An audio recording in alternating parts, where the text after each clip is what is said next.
melibatkan disiplin ilmu yang banyak ya, dan tentunya harapannya materi yang bagus ini tidak hanya dinikmati oleh teman-teman meteorologi, namun juga dari luar meteorologi. Saya lihat di sini ada teman-teman alumni juga, kemudian ada dari mana nih, Unisba ya, Om Irlan hadir, kemudian ada Pak Henry, bahkan ini Pak Riki Waskito juga ternyata hadir juga ya. Ini menandakan bahwa cukup banyak yang tertarik dengan materi ini. Semoga bisa bermanfaat, juga bisa menginspirasi kita bersama ya. Kita akan belajar dari apa yang sudah dilakukan oleh Pak Ian. Hatur nuhun, Pak Ian. Sama-sama Pak Edi. Assalamualaikum warahmatullahi wabarakatuh. Waalaikumsalam. Baik, terima kasih Pak Edi atas sambutan yang telah diberikan. Selanjutnya, webinar kali ini kan bertajuk aplikasi deep learning untuk prediksi taifun ya. Tentunya kita semua tidak asing lagi nih dengan istilah fenomena taifun. Meskipun di negara kita, Indonesia,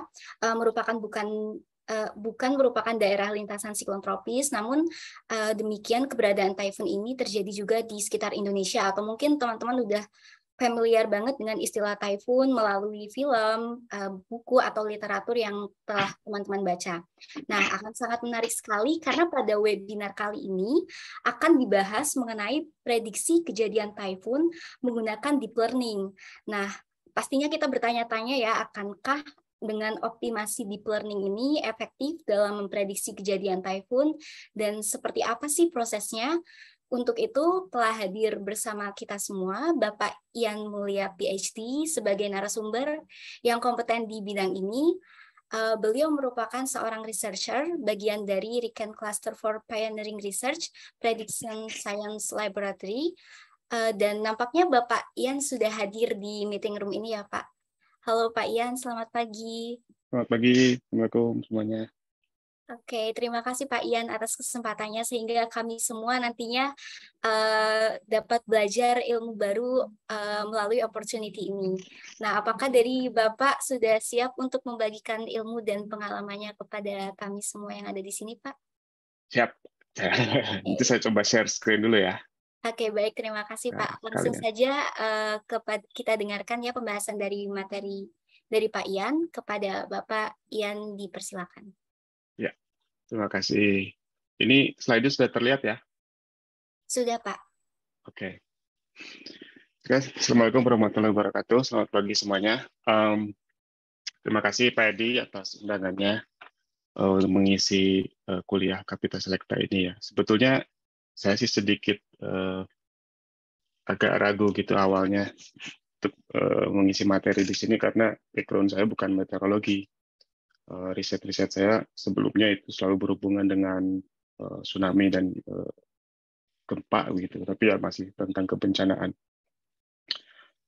Jadi ini percobaan pertama saya belajar tentang tropical cyclone, dan tujuan utama atau terakhir dari produk dari riset ini sebetulnya bukan hanya prediksi taifunnya, tapi lebih ke storm surge. Storm surge itu peninggian muka air laut yang disebabkan oleh tropical cyclone ini gitu. Jadi nanti ada dua bagian sebetulnya riset ini. Bagian pertama itu ya tentang prediksi tropical cyclone-nya, kemudian yang kedua itu dengan storm surge-nya. Nah, pada kesempatan kali ini saya akan coba paparkan yang bagian pertamanya saja. Saya rasa lebih nyambung gitu dengan program studi meteorologi. Nah, tapi sebelum mulai ke materinya, ada pesanan saya dari Pak Edi, katanya tolong dijelaskan dulu tentang RIKEN gitu, tempat kerja saya itu seperti apa gitu. Mudah-mudahan nanti bisa memotivasi rekan-rekan mahasiswa gitu untuk melanjutkan studi di Jepang atau melakukan riset di Jepang. Nah, ini ada sedikit gambaran tentang RIKEN. RIKEN itu adalah lembaga penelitian terbesar di Jepang dan paling komprehensif karena di dalamnya banyak multidisiplin yang hampir semua tentang sains ada di situ. Jadi kalau di Indonesia mungkin sekarang mirip dengan BRIN ya. Nah, kita ada kampusnya sekitar 10 kurang lebih di seluruh Jepang. Kalau saya sendiri berdomisili di Tokyo, jadi kampus saya di ini lokasi nomor D, ini, grup D. Sedangkan untuk komposisi researchernya, penelitinya yang ada di RIKEN itu bisa dilihat di chart ini, didominasi oleh orang-orang dari East Asia, termasuk di dalamnya Jepang, Korea, dan Cina. Kemudian yang kedua itu dari Eropa paling banyak. Sementara untuk di Asia Tenggara itu sekitar ya kurang dari 20% lah. Nah, di dalam RIKEN ini ada banyak disiplin ilmu, tetapi secara keseluruhan bisa kita bagi menjadi 4 grup gitu, seperti ditunjukkan pada gambar ini. Kalau saya sendiri termasuk di cluster for pioneering research ini. Jadi si grup ini biasanya berupa semacam virtual lab begitu, gabungan dari berbagai macam lab yang sudah ada di RIKEN. Kemudian kita melakukan satu project sendiri yang objektifnya adalah untuk menemukan satu sains baru gitu yang bisa menjadi yang memperkenalkan kebaruan gitu di dalam sains dalam bidang apapun gitu. Nah, kalau RIKEN itu sendiri mungkin yang terkenalnya itu seperti Pak Edi tadi bilang, kita di sini punya superkomputer itu di bawah Research Infrastructure Center ini di Kobe. Saya juga terafiliasi di situ. Di sini kita punya superkomputer yang tercepat di dunia itu selama 2 tahun, kalau tidak salah mulai dari 2020 sampai sekarang, kalah dengan yang baru di Amerika namanya Frontier. Nanti akan saya ada slide berikutnya tentang si superkomputer ini. Kalau ini gambaran umum tentang RIKEN, kemudian kita lebih spesifik ke tempat kerja saya. Jadi saya itu di Prediction Science Laboratory. Jadi si Prediction Science ini saya terafiliasi juga dengan 2 lab yang berhubungan. Yang pertama itu Data Assimilation Team, ini ada di Kobe. Nah, kalau ini isinya meteorologi semua. Jadi kalau rekan-rekan di ITB mungkin lebih nyambung ke sini. Mereka fokus di data asimilasi untuk weather prediction gitu, atau atmospheric modeling. Nah, kemudian yang kedua itu Disaster Resilience Science Team, ini di Tokyo. Itu isinya orang-orang yang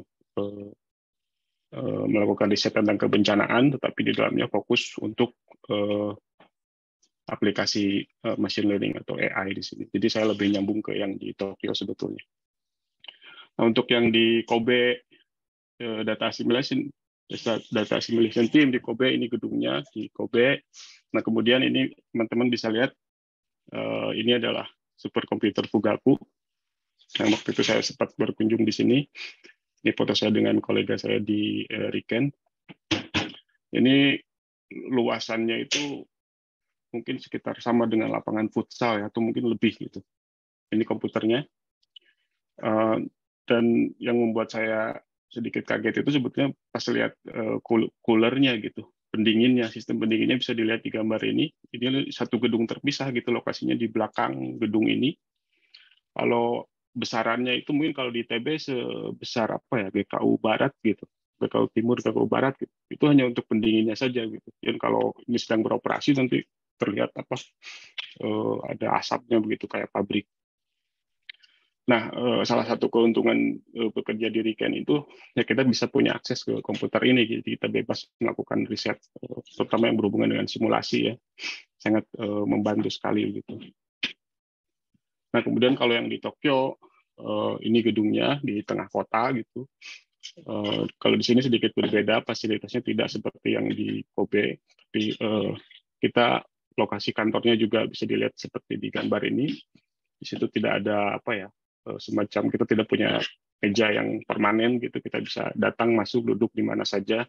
Ada berbagai jenis, seperti ada yang seperti ini lesehan, kemudian duduk-duduk santai gitu, ada yang bisa rebahan juga gitu, tapi yang rebahan produktif ya. Jadi kita lebih santai lah gitu atmosfernya. Nah, kira-kira seperti inilah lokasi situasi yang ada di tempat kerja saya. Tapi ini ada plot twist-nya sebetulnya. Walaupun di sini saya tunjukkan berbagai fasilitas yang ada di tempat kerja saya, sebetulnya 90% waktu saya itu dihabiskan di rumah. Karena pas waktu saya join RIKEN itu dengan pas hampir bersamaan dengan COVID ya, jadi Jepang ditutup. Tapi ya untungnya kalau kita melakukan riset tentang berhubungan dengan modeling gitu, simulasi, kita bisa lakukan di mana saja gitu. Yang penting kita ada internet, ada akses ke server komputer, sudah selesai gitu.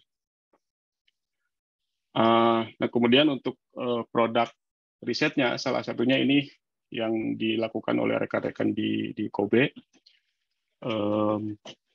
Mereka melakukan big data simulation untuk prediksi atau simulasi torrential rain. Ini sebetulnya hasil dari superkomputer yang sebelum Fugaku, namanya K-Computer. K-Computer ini sekarang sudah berhenti, tapi ini saya tunjukkan untuk demonstrasi saja. Mereka melakukan, sekarang sudah diupdate sebetulnya model ini. Mereka melakukan 100 paralel komputasi, kemudian resolusinya 100 meter, sangat tinggi, dan modelnya diupdate setiap 30 detik. Jadi kita bisa lihat sedikit animasinya.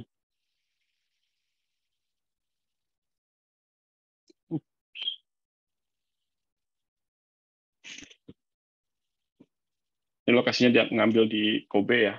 Kita lihat perbandingannya sebelah observasi, kemudian data asimilasi dengan 100 meter resolusi dan bawah tanpa data asimilasi, dan yang kanan itu yang standar 1 km seperti yang didapat di JMA.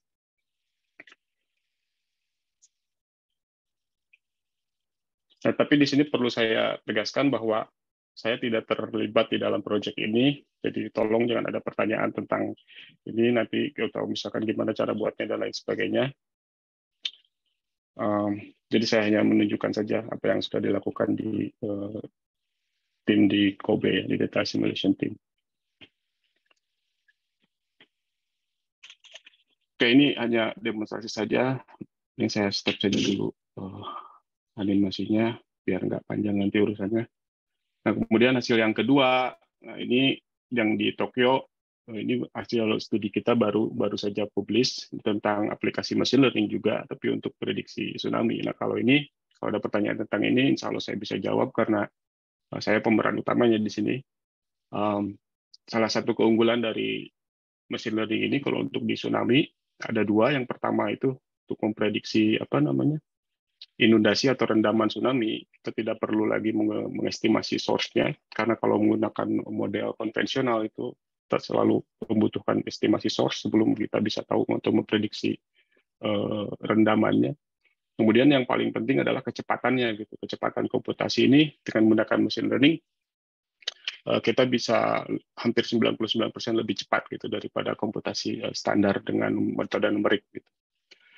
Nah, ini salah satu contohnya hasilnya yang untuk kasus 2011 Tohoku kemarin, yang sebelah kiri ini adalah hasil simulasi model numerik biasa gitu, pemodelan tsunami, yang gambar peta ini gambar pantai di utara Jepang, dan warna ini menunjukkan tinggi rendamannya, kemudian yang panel sebelah kiri ini menunjukkan perbandingan antara hasil simulasi dengan observasi di lapangan. Untuk melakukan simulasi ini diperlukan sekitar 30 menit kalau kita pakai standar komputer gitu, dan standar model. Nah, kalau yang menggunakan machine learning, kecepatan komputasinya itu kurang dari 1 detik gitu. Dan kita bisa dapat hasil yang kurang lebih sama lah gitu. Jadi intinya kecepatan komputasi di sini yang paling penting. Dan ini juga sebenarnya berhubungan dengan riset sekarang tentang typhoon atau tropical cyclone, karena kita lebih memerlukan lebih fokus di kecepatan komputasi ya.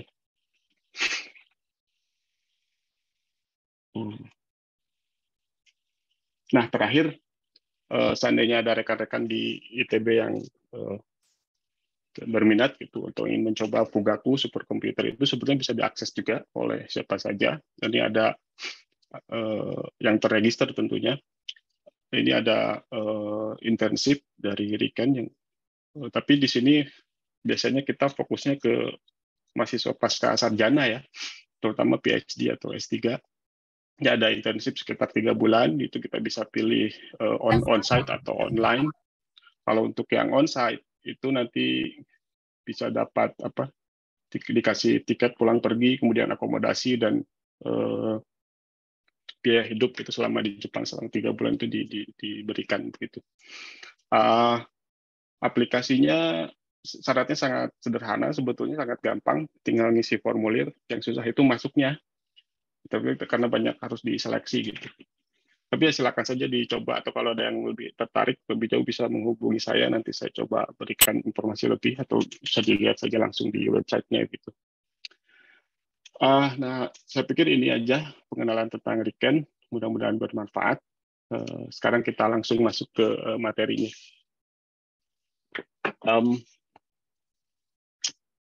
Di sini saya tidak akan menjelaskan tentang mekanisme atau karakteristik dari si typhoon atau tropical cyclone itu sendiri, karena saya yakin rekan-rekan di meteorologi jauh lebih paham ya tentang ini. Saya hanya ingin menunjukkan beberapa fakta menarik ini tentang typhoon. Jadi si tropical cyclone ini namanya bisa beda-beda tergantung areanya. Tapi seperti dilihat di peta, bahwa kalau di sekitar Atlantik atau di Pasifik Timur itu namanya hurricane. Kalau kita lihat di paper-paper orang Amerika itu mereka nulisnya hurricane. Kalau kita di Jepang itu sama di ya Pasifik Barat itu dibilangnya typhoon. Dan di Australia di bagian selatan itu disebutnya cyclone. Barangnya itu juga sebetulnya kan. Nah, berdasarkan data dari WMO itu setiap tahun ada sekitar 85 tropical storm, dan setengahnya nanti akan berubah menjadi tropical cyclone atau hurricane atau typhoon itu. Jumlah kejadiannya lebih sering terjadi di bagian utara, itu sekitar 72%, dan di selatan 28%. Nah, yang menarik bahwa di sini adalah typhoon ini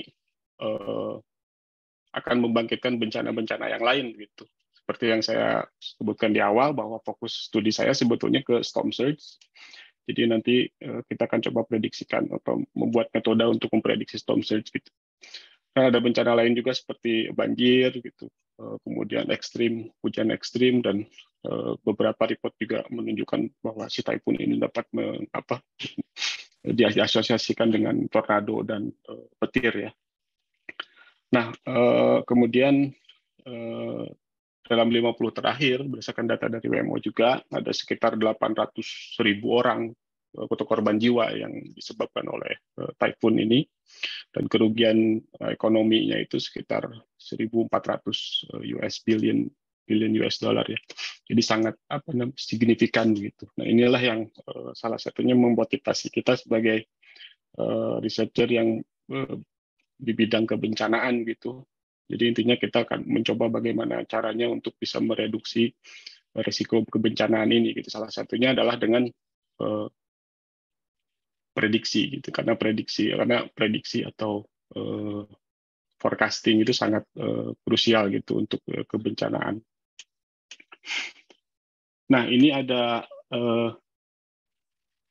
gambar ini menunjukkan track dari typhoon itu di seluruh dunia. Jadi garis-garis ini menunjukkan jalur typhoon saat dia dibangkitkan, kemudian bergerak dan sampai hilang. Seperti terlihat di sini bahwa sesuai dengan slide yang sebelumnya, bahwa dan kejadian paling banyak itu terjadi di belahan bumi bagian utara dibandingkan dengan yang di selatan. Pembangkitannya di sekitar area tropis, tapi tidak di ekuator atau di Indonesia. Dan di sini kita bisa lihat daerah yang paling rawan dengan typhoon yang signifikan itu terjadi di atau negara-negara yang terdampak langsung itu adalah Filipina, kemudian Taiwan, Cina juga, dan Jepang, serta Korea. Sedangkan untuk Indonesia sendiri, seperti tadi sudah dibahas sedikit, bahwa tidak terlalu banyak di Indonesia, tapi ada beberapa kejadian typhoon yang cukup signifikan,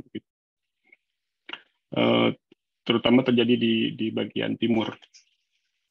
Dan kadang juga ada 1-2 typhoon yang nakal begitu, sebelum belok dia malah masih menjalar ke sekitar selatan Jawa, tapi itu sangat jarang sekali.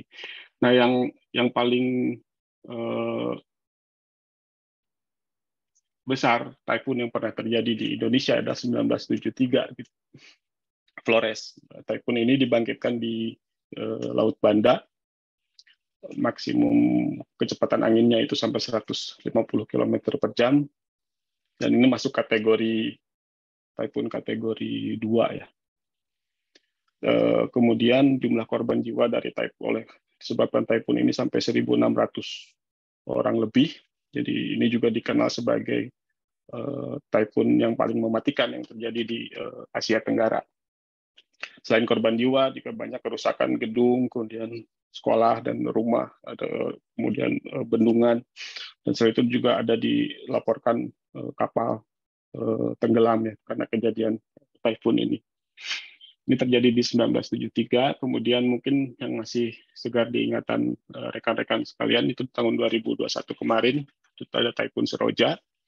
Area pembangkitannya bisa dilihat di peta sini dekat timur.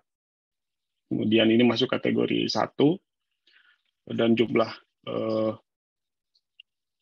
korban jiwa itu sekitar 300-an, dan estimasi kerugian itu sampai 490 juta dolar.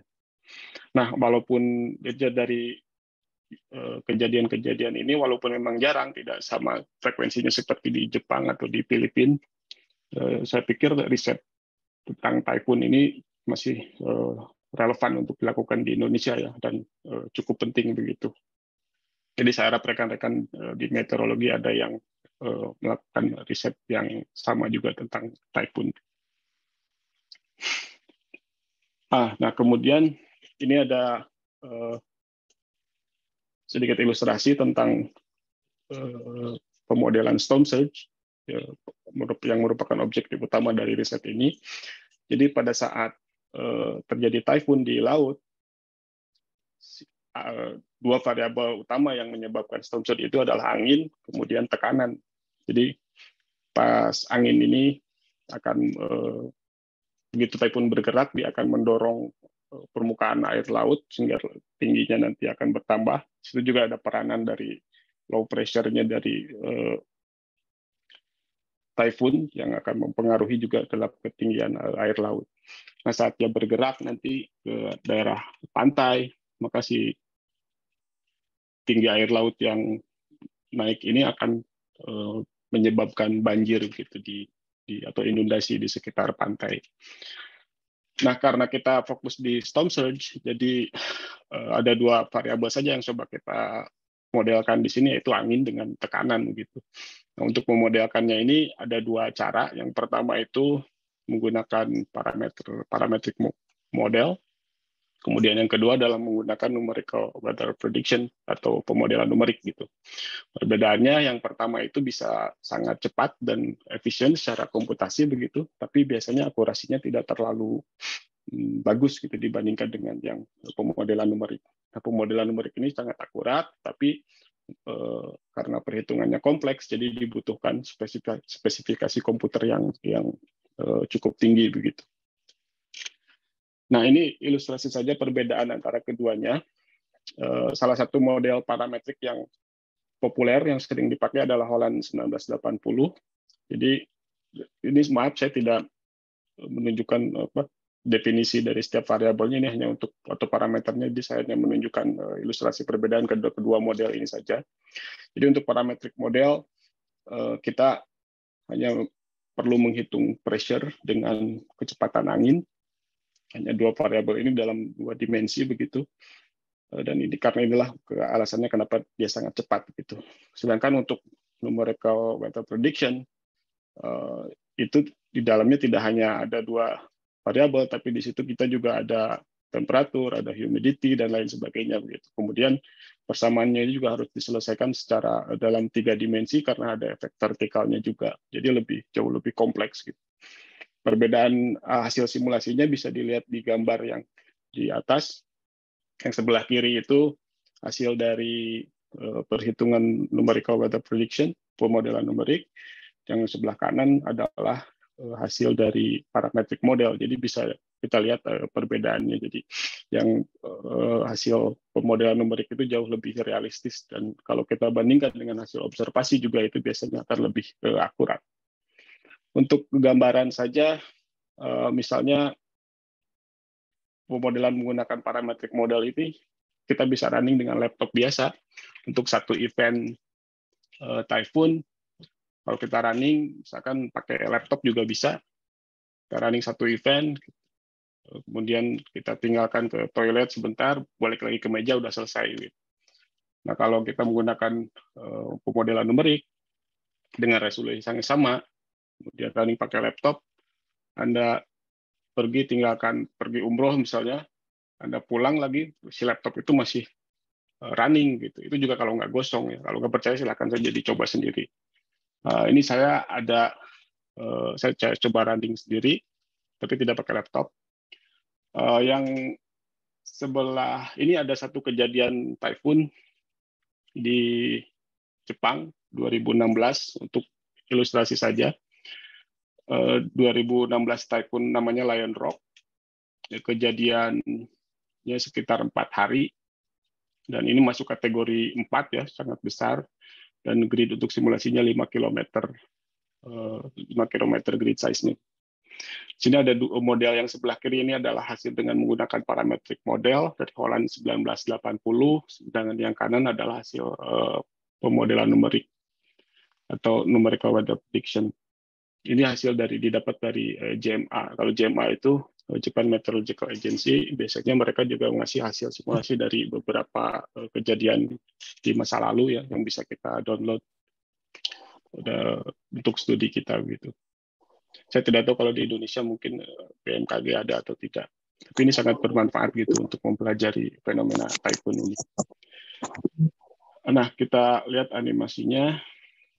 Yang atas ini adalah kecepatan angin. Warnanya ini menunjukkan kecepatannya atau magnitudenya. Kemudian arahnya dilihat dari streamline ini. Kemudian yang bawah adalah pressure atau di permukaan air laut. Jadi sama ya seperti di slide yang sebelumnya, di sini kita bisa lihat bahwa hasil pemodelan numerik itu jauh lebih kompleks dan lebih realistis, baik itu dari angin maupun pressure-nya. Dan ini sudah barang tentu akan mempengaruhi akurasi dari pemodelan storm surge kita gitu yang akan kita lakukan. Nah, setelah ini saya juga coba simulasikan storm surge-nya di sini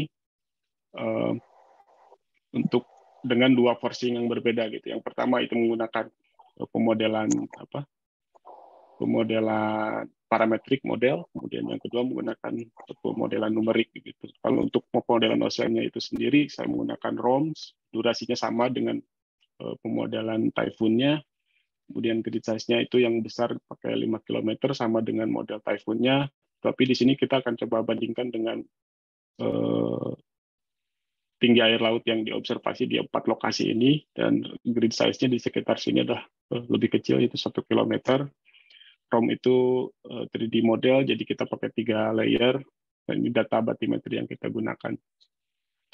Nah, gambar di sebelah kanan ini adalah hasil pengobservasi di lapangan tinggi muka air laut pada saat kejadian di Typhoon Lion Rock ini.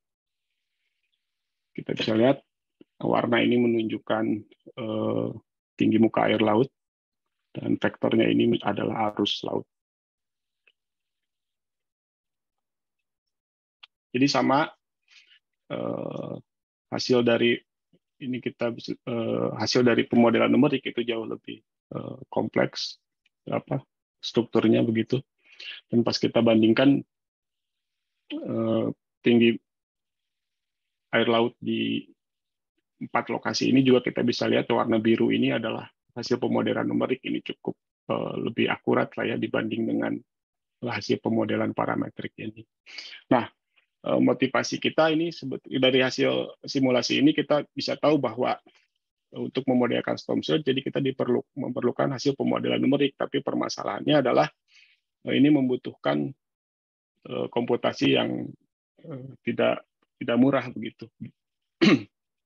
Sedangkan untuk memprediksi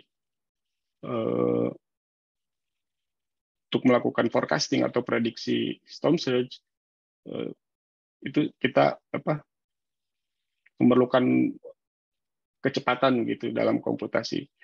Dan satu-satunya cara, ada 2 cara gitu sebetulnya. Yang pertama kita menggunakan superkomputer, tapi superkomputer itu juga jarang yang didedikasikan khusus untuk kebencanaan gitu. Seperti Fugaku juga dia tidak selalu online atau bisa digunakan untuk prediksi secara online gitu.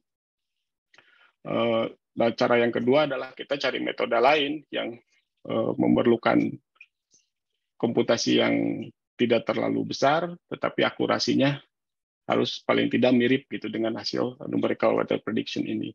Nah, caranya adalah kepikiran sama kita adalah menggunakan deep learning. Nah, apa itu deep learning?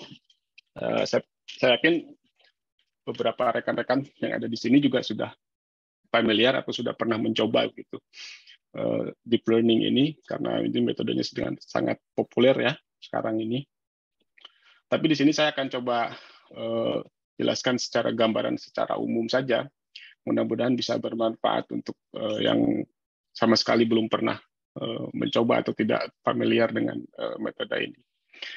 Kita mulai, sebelum ke deep learning, kita mulai dengan neural network, artificial neural network, atau bahasa Indonesianya apa? Jaringan saraf tiruan.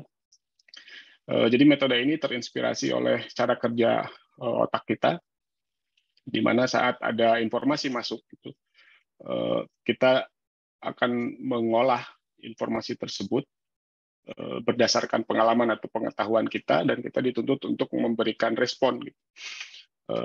Atau apa yang harus dilakukan terhadap informasi tersebut gitu. Nah, respon itu bisa dibilang juga prediksi sebetulnya. Nah, kalau kita coba kuantifikasi proses itu tadi secara matematik, kurang lebih bisa diilustrasikan oleh gambar di bawah ini gitu. Seandainya kita ada informasi X0 sampai X2 misalnya, kemudian informasi ini di input ini diproses di dalam neuron kita, formulasi matematiknya sebenarnya sangat sederhana. Dia hanya penjumlahan dari semua input dikalikan dengan bobot atau weights ini ditambah dengan bias. Nah, intinya nanti adalah si bobot-bobot ini biasa disebut dengan model parameter juga. Jadi ini merepresentasikan pengetahuan kita gitu, atau pengalaman. Nah, jadi proses training itu atau learning itu nanti intinya adalah mencari nilai dari bobot atau model parameter ini. Nah, kalau dilihat dari persamaan ini, sebetulnya ini mirip dengan regresi linier saja ya. Kita bayangkan kita punya data, coba kita fit dengan persamaan ini, hanya persamaan linier begitu. Kalau kita fitting secara regresi linier, itu gampang saja gitu. Kalau misalkan parameternya banyak, kalau linear kita selesaikan pakai least square, sudah beres gitu. Nah, yang membedakan dengan regresi linear biasa di sini untuk neural network ini, dia punya yang namanya fungsi aktivasi gitu.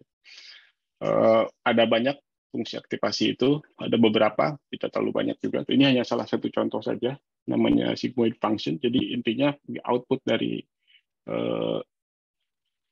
neuron ini kita substitusikan ke activation function ini dan menjadi output dari neuron yang ini begitu. Nah, setelah jadi salah satu manfaat dari fungsi aktivasi ini ada beberapa, tapi yang paling utama adalah di fungsi ini memperkenalkan non-linearity gitu terhadap persamaan ini. Gitu. Itu makanya si neural network ini dikenal mempunyai kemampuan untuk bisa mendekati berbagai macam atau banyak fungsi non-linear yang sering kita jumpai di berbagai bidang begitu. Nah, setelah kemudian output dari neuron ini kita bandingkan dengan target kita gitu, atau ground truth. Nah, jadi intinya proses learning itu nanti adalah untuk mengurangi selisih dari output neural network ini relatif terhadap target kita gitu, atau error, atau biasa disebut juga loss function. Nah, saat kita melakukan training, jadi intinya kita mencoba mengurangi error itu dengan cara adjust atau menilai dari model parameter yang ini. Jadi intinya mirip seperti proses optimasi begitu. Nah, setelah trainingnya selesai, jadi dia mempunyai pengetahuan untuk melakukan prediksi di masa depan, seandainya kita punya input yang berbeda. Nah, kemudian yang membedakan neural network ini dengan regresi biasa juga adalah building block-nya begitu. Ini ada dua contoh. Yang pertama fully connected layer, kemudian yang kedua convolutional layer. Ada satu lagi namanya recurrent layer, tapi tidak saya tunjukkan di sini. Kita lihat yang misalkan yang fully connected layer, si lingkaran-lingkaran ini menunjukkan atau merepresentasikan neuron ini tadi ya. Jadi kita pas si neural network ini dibagi dari beberapa layer. Yang pertama adalah input layer, kemudian output layer, dan layer di antara input dan output itu biasa disebut hidden layer gitu. Nah, operasi matematik di dalam setiap neuron ini ditunjukkan sama dengan gambar ini saja, sederhana sebetulnya. Nanti yang bisa berbeda itu fungsi aktivasinya mungkin bisa berbeda setiap layer tergantung kebutuhan. Nah, yang kenapa disebut deep learning? Deep learning itu adalah pada saat kita memiliki si neural network-nya itu memiliki lebih dari satu hidden layer biasanya. Tapi walaupun biasanya definisinya ada bervariasi. Karena sebelum ada deep learning, neural network itu hanya menggunakan satu hidden layer saja begitu, dan itu biasanya cukup akurat juga, tapi lama-kelamaan ada metode baru dengan deep learning sehingga kita bisa menambah layer di hidden layer dan menghasilkan output yang lebih akurat begitu. Nah, kemudian layer building block yang kedua itu convolutional layer. Ini biasa dipakai kalau kita kasusnya untuk gambar ya. Ini sebetulnya yang lebih populer dan lebih baru gitu. Nah, prosesnya sebetulnya mirip, sama saja gitu. Input kita, bayangkan kita inputnya sebuah gambar 2 dimensi begitu. Kemudian di sini ada yang namanya filter, kotak kecil ini. Jadi filter ini kita geser-geser gitu sampai mengcover seluruh inputnya, dan intinya adalah proses konvolusi gitu antara beberapa pixel di dalam filter ini. Setelah dikonvolusi kemudian masuk ke layer konvolusi pertama gitu. Dan operasinya juga, operasi di dalamnya juga sebetulnya sama saja, hanya perkalian input dengan bobot dengan tambah bias.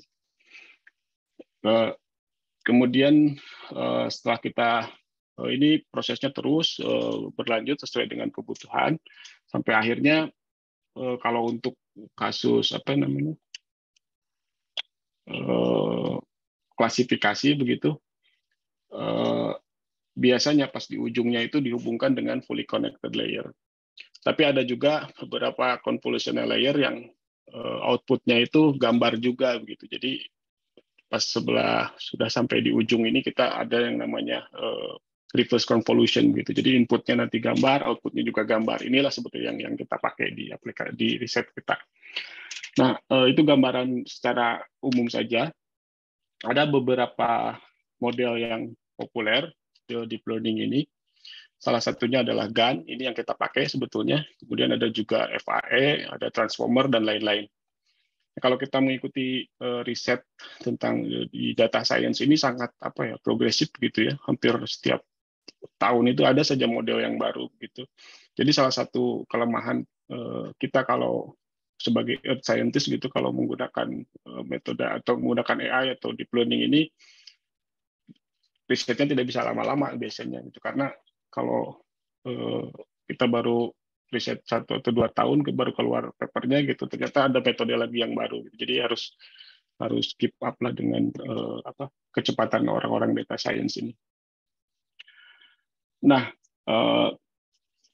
di sini seperti saya bilang kita menggunakan GAN dan itu banyak variannya. Salah satunya adalah pix-to-pix. Pix-to-pix ini biasa digunakan untuk image translation ya, dari satu gambar ke gambar yang lain. Jadi misalkan contoh yang paling gampang untuk dimengerti mungkin gambar ini peta.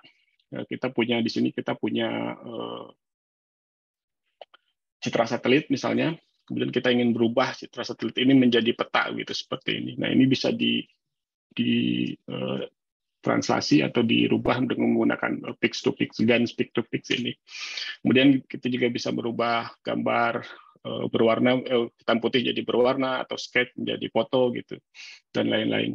Nah, ini sangat berhubungan dengan riset kita. Kalau kita coba bayangkan bahwa kalau kita inputnya misalkan hasil dari parametric model yang tadi saya tunjukkan, dan outputnya adalah hasil dari pemodelan numerik.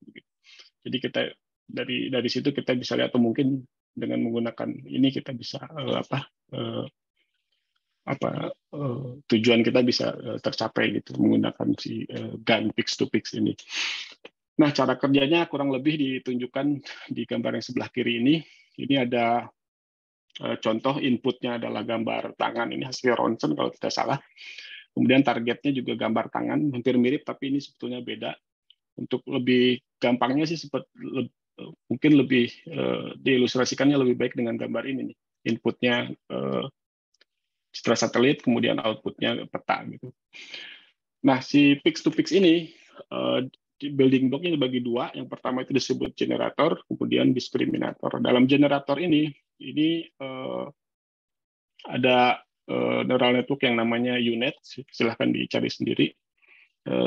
Intinya di dalamnya adalah convolutional layer. Nanti output dari generator ini dia bisa menghasilkan gambar yang sama ukurannya dengan inputnya begitu. Nah, kemudian gambar setelah kita menghasilkan gambar yang di-generate sama generator ini, kita bandingkan atau kita gabungkan dengan target gambar kita yang mau didekati. Kemudian dari sini masuk ke diskriminator, ujungnya ini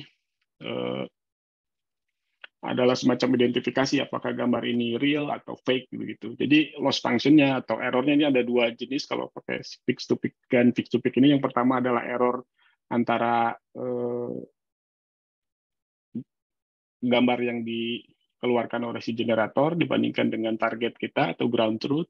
Kemudian yang kedua adalah error klasifikasinya apakah si gambar ini real atau fake begitu. Nah, setelah kita training gitu dengan data yang banyak begitu, dan setelah proses trainingnya selesai, yang kita butuhkan untuk melakukan prediksi sebetulnya hanya si bagian generatornya saja. Jadi nanti kita masukkan input gambar yang berbeda, maka dia akan melakukan prediksi gambar yang baru gitu. Nah, contohnya seperti yang ditunjukkan di gambar sebelah kanan ini.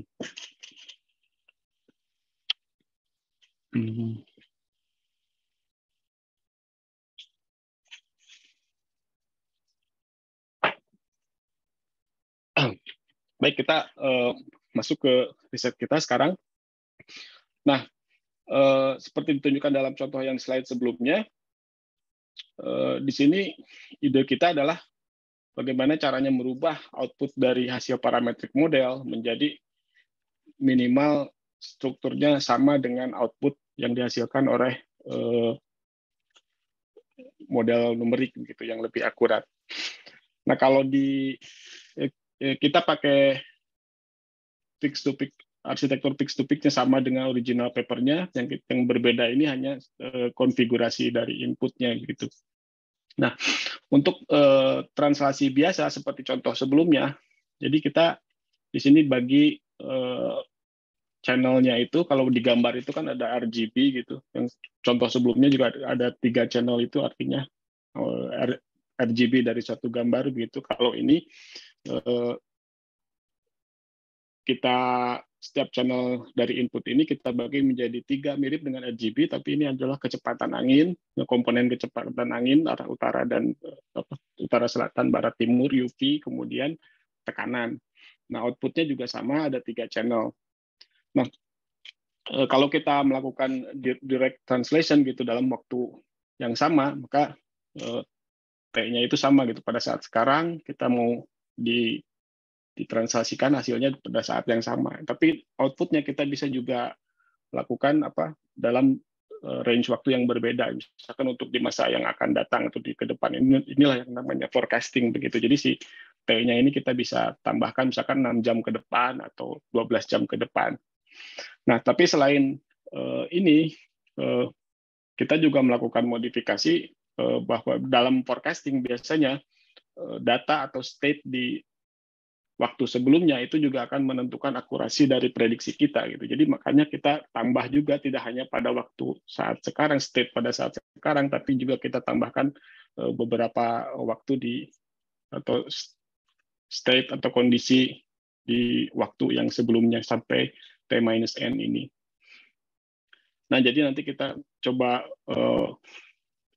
melakukan eksperimen atau trial and error dengan jumlah, ini biasa dibilang lag time, dengan lag time yang berbeda-beda, kemudian forecast horizon atau lead time-nya juga yang berbeda-beda, itu M dan N-nya. Nanti hasilnya akan saya tunjukkan.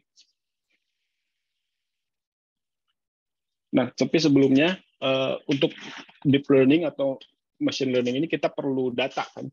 Nah, data yang pertama adalah data yang diperlukan untuk merunning model parametrik. Untuk model parametrik ini, model parametrik Typhoon ini, kita pakai data dari InTrack. Isinya di dalamnya ada jalur dari Typhoon-nya, kemudian maksimum kecepatan anginnya, dan juga central pressure, dan lain-lain, gitu, ada banyak. Nah, si variabel ini semua nanti yang kita gunakan sebagai input untuk pemodelan parametrik. Ini bisa di-download gratis, dan si InTrack ini sebetulnya gabungan dari berbagai agensi di seluruh dunia, begitu. Jadi kalau misalkan dia lebih komplit begitu. Kalau pengalaman saya, misalkan satu Typhoon tidak terrekod di Jepang, kita di JMA, kita coba cari datanya di Amerika, dan itu ada, gitu. Jadi lebih komprehensif gitu si InTrack ini. Kemudian data yang kedua adalah hasil pemodelan numerik. Nah, jadi kita tidak usah modelkan sendiri, karena seperti saya bahas tadi bahwa GMA juga selalu memberikan hasil simulasi untuk masa lalu, begitu, kejadian di masa lalu itu disimulasikan lagi. Ini ada hasil reanalysis 50 tahun kalau tidak salah. Ini namanya DSJRA. Jadi ini hasil pemodelan numerik atau reanalysis dari setiap kejadian Typhoon, bukan hanya kejadian Typhoon sebetulnya. Resolusinya 5 km, jadi sudah cukup untuk pemodelan storm surge. Dan output datanya adalah setiap jam. Nah, setelah terkumpul, ini kurang lebih statistik dari datanya seperti ini. Jadi untuk neural network atau deep learning, jadi kita perlu dataset itu pertama untuk training set, kemudian yang kedua untuk testing set, itu untuk mengtes hasil pembelajaran si neural network itu tadi. Nah, untuk training set, kita pakai data Typhoon dari 1980 sampai 2007, total ada 34. Karena datanya itu setelah kita simulasikan, kita buat datanya, temporal resolusinya itu setiap 1 jam, jadi total gambar yang hasil simulasi itu 3.478 gitu. Nah, ini gambar ini menunjukkan track-nya yang lewat, Typhoon yang lewat di area studi kita. Kemudian yang gambar yang 4 Typhoon ini Typhoon yang kita pakai untuk tes hasil training dari neural network kita. Nah, salah satu syarat untuk memodelkan menggunakan machine learning adalah kita harus memperhatikan distribusi dari training dan test set-nya itu, gitu. Jadi karena kelemahan dari machine learning itu biasanya dia tidak memiliki fungsi ekstrapolasi, gitu. Jadi pas training, data itu harus betul-betul mengcover seluruh kejadian yang mungkin terjadi, gitu. Misalkan dari gambar histogram ini kita bisa lihat untuk central pressure, kemudian tinggi tsunami, dan tinggi kecepatan angin, kemudian radius dari maksimum wind speed-nya. Bisa dilihat dari sini. Dari histogram ini kita lihat bahwa test set-nya itu selalu ada di dalam coverage dari training set. Ini salah satu syarat untuk machine learning. Apa lagi ya? Oke. Nah, ini hasilnya. Seperti saya bahas sedikit tadi di awal. Jadi kita bereksperimen dengan jumlah atau lead time ke depan itu sampai berapa jam ke depan kita bisa prediksi dengan menggunakan data di berapa jam sebelum, begitu. Nah, ini untuk gambar mean absolute error untuk 3 variabel, angin, U, dan V, kemudian pressure. warna ini menunjukkan lag time-nya dari T-0, T kurang 2 sampai T-6 jam. Ini artinya kita menggunakan data dari 6 jam sebelum waktu sekarang begitu. Dan yang sumbu X-nya adalah lead time-nya. Jadi kita prediksi pada saat sekarang, kemudian pada saat 6 jam ke depan dan 12 jam ke depan, atau bisa disebut lead time-nya. Jadi kita ada 4 lag time, ada 3 lead time. Nah, dari gambar ini kita bisa lihat bahwa kalau kita menggunakan lag time-nya sekitar 6 jam, itu akurasi atau error kita selalu lebih kecil ya, terutama saat lead time kita 6 jam atau 12 jam ke depan. Nah, dari hasil ini kita menyimpulkan bahwa lag time yang 6 jam inilah yang optimal gitu untuk aplikasi kita. Nah, ini kemudian ini hasilnya untuk Typhoon Malware 2009. Yang sebelah kiri ini hasil pemodelan parametrik, kemudian yang kanannya ini adalah hasil pemodelan numerik atau numerical weather prediction, dan yang panel terpisah ini adalah hasil prediksi menggunakan GAN atau deep learning tadi dengan 3 lead time yang berbeda. Jadi saat sama dengan 0, kemudian 6 jam ke depan dan 12 jam ke depan. Jadi kita lihat animasinya.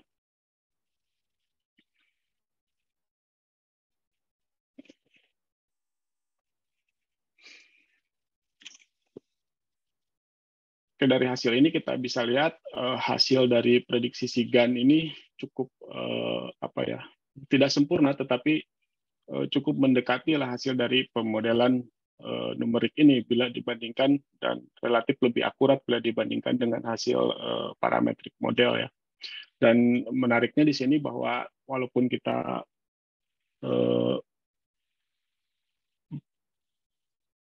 aplikasikan ini terhadap membuat nilai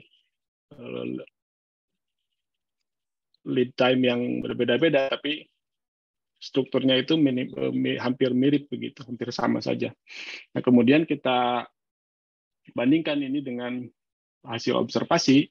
Ini bisa dilihat di sini. Ini pertama untuk tekanan di permukaan laut atau pressure-nya. Kita dibandingkan dengan hasil observasi di 2 lokasi ini. Yang pertama Tokyo, kemudian di Yokohama. Dan hasilnya ditunjukkan pada gambar ini. Yang atas ini adalah hasil di stasiun Tokyo. Kemudian warna dari setiap gambar ini menunjukkan hasil model ya. Yang biru ini hasil observasi, kemudian kuning adalah hasil parametrik model, dan yang hijau itu hasil pemodelan numerik, dan yang merah ini yang terakhir hasil kita menggunakan GAN. Dan kita bisa lihat bahwa hasil prediksi dari GAN ini terutama di area yang minimumnya atau di senternya ini sangat mirip dengan hasil pemodelan numerik dan cukup relatif akurat bila dibandingkan dengan observasi. Sedangkan untuk hasil menggunakan model parametrik kita bisa lihat bahwa tidak terlalu akurat gitu hasilnya untuk pressure ini. Kemudian kita bandingkan juga ini kecepatan anginnya, kita bandingkan di 4 lokasi dari Daeho Osaki sampai Tokyo. Hasil ini juga hampir sama, walaupun untuk angin sepertinya pemodelan parametrik juga hasilnya masih cukup masuk akal, tapi walaupun lebih smooth gitu ya, sedangkan detailnya itu masih kalah dengan hasil pemodelan numerik atau prediksi kita menggunakan GAN. Ini kemudian Typhoon berikutnya, Typhoon Rocky 2011. Kita lihat juga hasilnya di sini.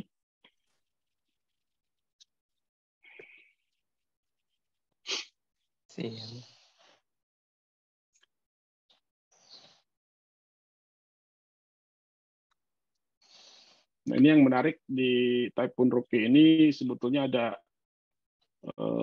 low pressure system yang baru juga di sini, tapi tidak terdeteksi oleh GAN karena ini tidak masuk ke dalam training set kita sebetulnya, karena input kita hanya model parametrik ini, jadi tidak bisa kita simulasikan ini. Tapi untuk typhoon yang utamanya, yang Rockaway-nya ini gitu ya, saya pikir ini cukup apa ya, reasonable gitu hasilnya.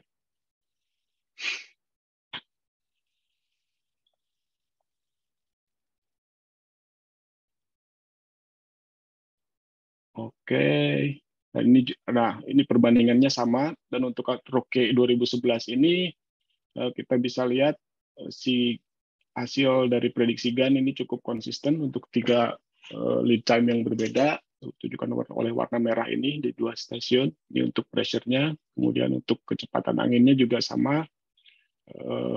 Untuk di semua stasiun lebih akurat dibandingkan dengan pemodelan parametrik, terutama di Tokyo ya. Jadi kita nanti storm surge-nya itu akan difokuskan di Tokyo. Kalau dilihat dari prediksi ini, hasil parametric model terlihat overestimate dari observasi hampir 2 kali lipat. Jadi ini tentu akan mempengaruhi akurasi dari storm surge-nya.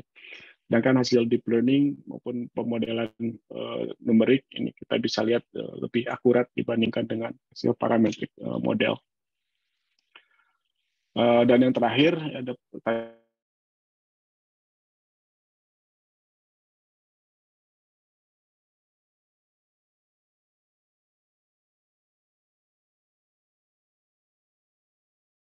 Ada 4, tapi saya tunjukkan 3 saja di sini. Ini juga sama.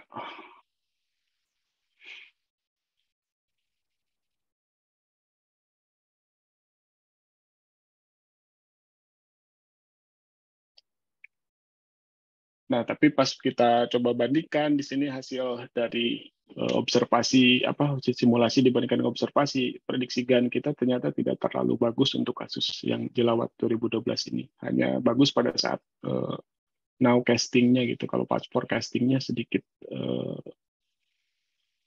kurang bagus performanya dibanding dengan beberapa typhoon yang sebelumnya. Tapi untungnya karena kita fokus di storm surge, jadi pressure ini hanya kontribusinya sekitar 5 atau 10% gitu terhadap akurasi storm surge prediction.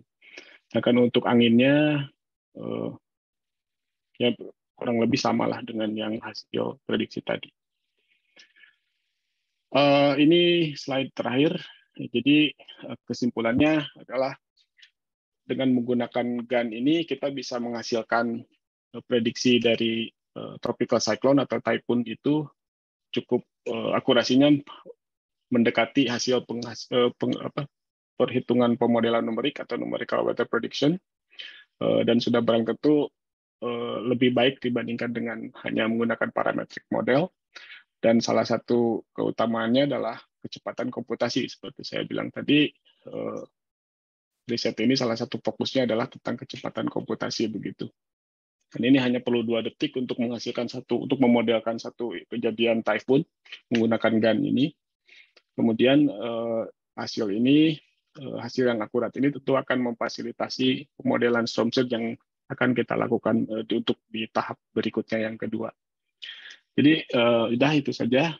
Terima kasih atas perhatiannya. Kalau ada pertanyaan, dipersilakan di sesi tanya jawab.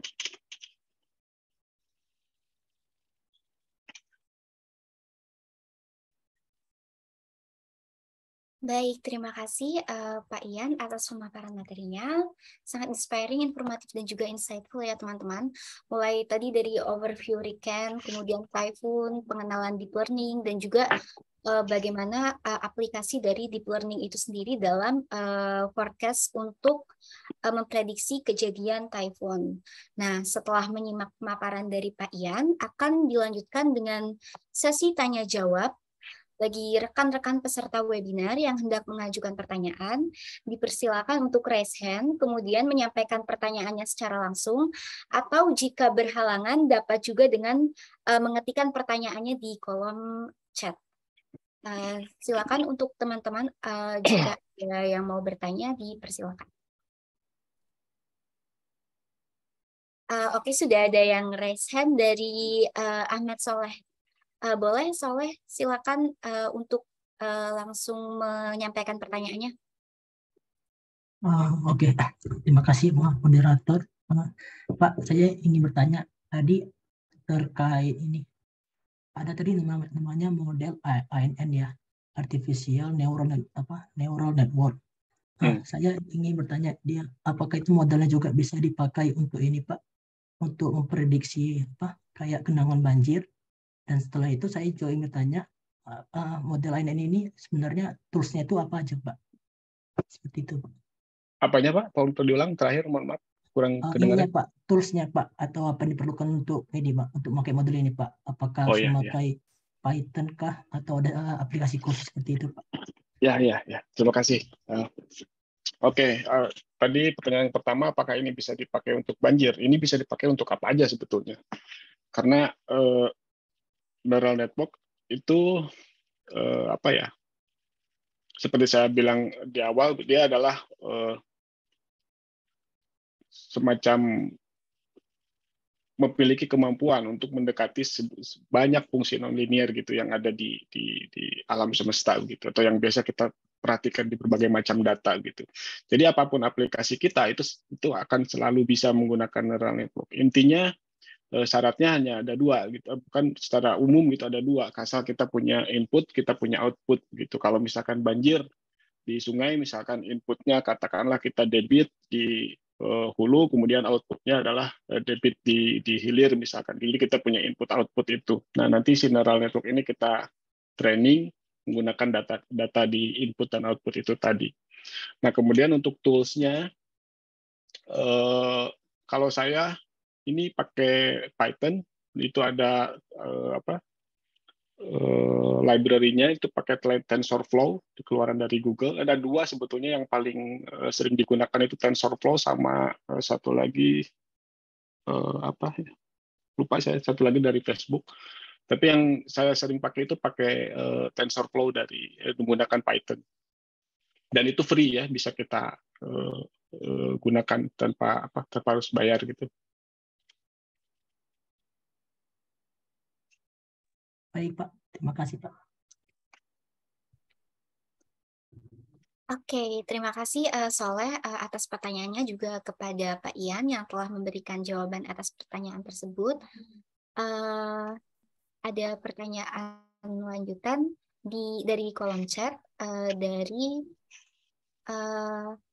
Usman. Izin bertanya Pak Ian, apakah model ini bisa digunakan sebagai post-processing model NWP untuk memperbaiki akurasi dari NWP? Begitu Pak untuk pertanyaannya. Bagus pertanyaannya. Tapi saya susah cari jawaban yang bagusnya gimana ya. Jadi kalau untuk meningkatkan akurasi NWP menggunakan machine learning, mungkin saya kepikirnya mirip seperti data asimilasi. Jadi kita punya, katakanlah kita punya observasi radar lah, katakanlah yang 2 dimensi gitu. Kemudian ada hasil simulasi dari NWP. Nah, setelah itu pasti ada selisihnya kan, errornya begitu antara hasil observasi dengan hasil dari NWP ini.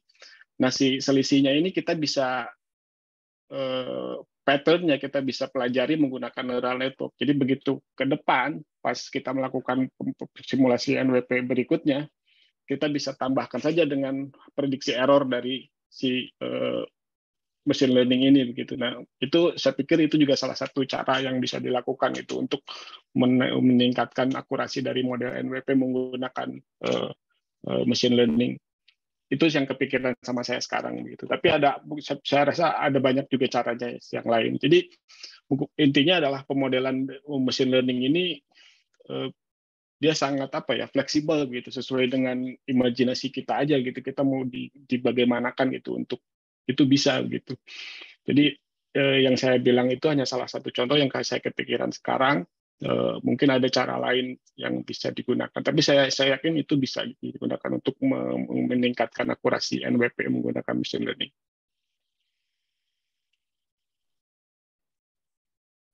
Oke, baik Pak Ian, terima kasih atas jawabannya. Untuk penanya, apakah ada hal yang ingin didiskusikan lagi atau sudah cukup?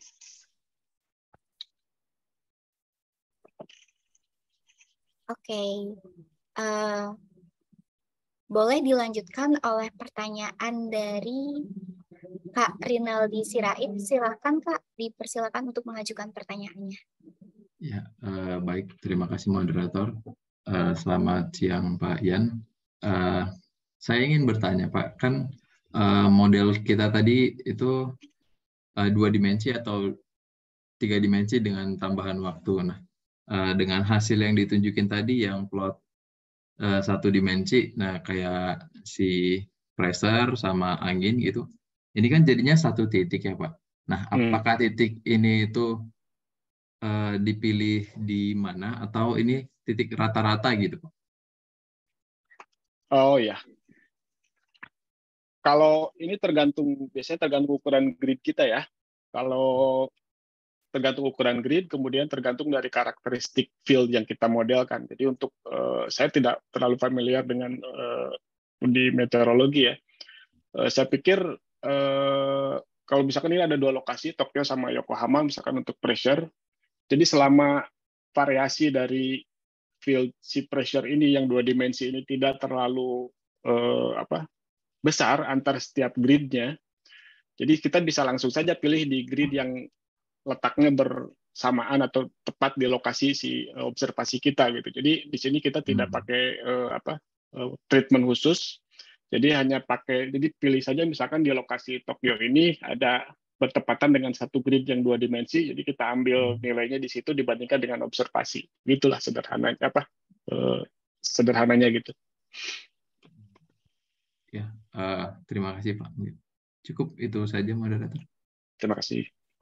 Oke, terima kasih untuk Kak Rinaldi Sirait dan juga kepada Pak Ian. Dilanjutkan ada pertanyaan dari kolom chat dari penanya. Terima kasih atas sharing pengetahuannya. Jadi storm surge untuk kasus skala lokal, misalkan untuk rencana pelabuhan, apakah hasil outputnya bisa sampai tinggi gelombang? Begitu Pak untuk pertanyaannya. Ya, untuk pemodelan storm surge-nya sebetulnya masuk di bagian kedua ya, tidak saya jelaskan di sini. Nanti mungkin Pak Edi kalau ada yang tertarik lagi, kita nyambung ke bagian berikutnya tentang storm surge. Nah, untuk storm surge yang kita modelkan di sini, kita hanya kita kan ada apa ya? Kalau storm surge itu kita ada namanya simulasinya itu bisa digabung dengan pasang surut atau bisa digabung dengan pemodelan gelombang begitu. Nah, yang kita lakukan di sini hanya melakukan pemodelan storm surge tanpa pasang surut dan tanpa gelombang begitu. Jadi kita hanya lihat kenaikan air laut pada saat typhoon-nya lewat di satu lokasi tertentu. Kalau di sini di Tokyo misalnya. Nah, kalau tertarik dengan gelombangnya, gelombang itu yang periodenya lebih pendek, itu juga bisa disimulasikan dengan model-model yang lain atau di-coupling dengan model lain, model gelombang begitu. Nah, itu ada tools-nya, tapi yang memang perhitungannya lebih kompleks begitu. Nah, untuk desain dermaga, misalnya kalau tertarik menggunakan gelombang, ya itu bisa saja dilakukan. Tapi berbeda dengan apa yang kita lakukan sekarang gitu. Kalau saya lebih tertarik hanya untuk melihat gelombang panjangnya saja begitu, yang mirip dengan pasang surut. Itu pasang surut pun tidak saya gunakan di sini. Jadi hanya mirip seperti simulasi tsunami begitu. Tapi kalau memang tertarik menggunakan menghitung tinggi gelombangnya pada saat typhoon, itu bisa dilakukan. Hanya perlu tambahan model yang berbeda. Itu. Terima kasih. Oke, terima kasih Pak Ian. Untuk Kak Bram sebagai penanya, apakah ada hal yang ingin didiskusikan lebih lanjut? Ya, terima kasih. Boleh saya nyambung. Perkenalkan saya Pak Bram. Pak Ian. Kenalkan Pak, saya juga Pak Ian, Pak Bram. Jadi apabila tadi dijelaskan ada dua metode ya Pak ya. Ada metode yang pakai formula itu ya, apa itu namanya tadi? Parametrik ya. Parametrik sama pemodelan numerik ya. Pemodelan numerik. Nah, pemodelan parametrik ini keunggulannya itu dengan waktu yang cepat dan kemudian dengan hardware komputasinya yang lebih speknya bisa lebih ringan gitu ya, rendah ya gitu ya. Nah, apabila untuk kasus yang tadi kan disampaikan bahwa kalau untuk storm surge yang terkait gelombang atau pasang surut itu memerlukan coupling model dengan model yang lainnya seperti itu. Nah, ini apakah dengan metode parametrik tadi itu bisa dilakukan juga untuk studi apabila menghasilkan sampai tinggi gelombang dan pasut? Karena pada umumnya kalau di dalam perencanaan memang sih belum terlalu banyak, tapi beberapa kasus itu meminta kajian storm surge yang mungkin hasil keluarannya itu tinggi gelombang apa ya itu ya namanya ya, yang diakibatkan ada badai di suatu daerah lain terus kemudian menjadi gelombang apa istilahnya itu di pelabuhan tersebut itu. Nah, itu apakah bisa seperti itu, Pak? Jadi ya terima kasih Pak Bram. Ini Pak Bram ini sahabat saya ini. Pura-pura aja nanya dia. Jadi ya pada saat terjadi storm surge itu ada secara garis besar itu nanti ada dua atau mungkin lebih ya.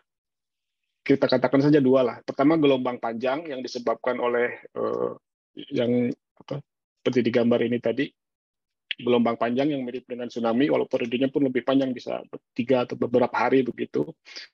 Nah, ini yang kita coba simulasikan. Nah, kemudian di saat terjadi gelombang panjang ini merambat, itu juga bisa ada nanti gelombang yang lebih pendek atau wind wave yang terjadi pada saat yang dibangkitkan oleh angin.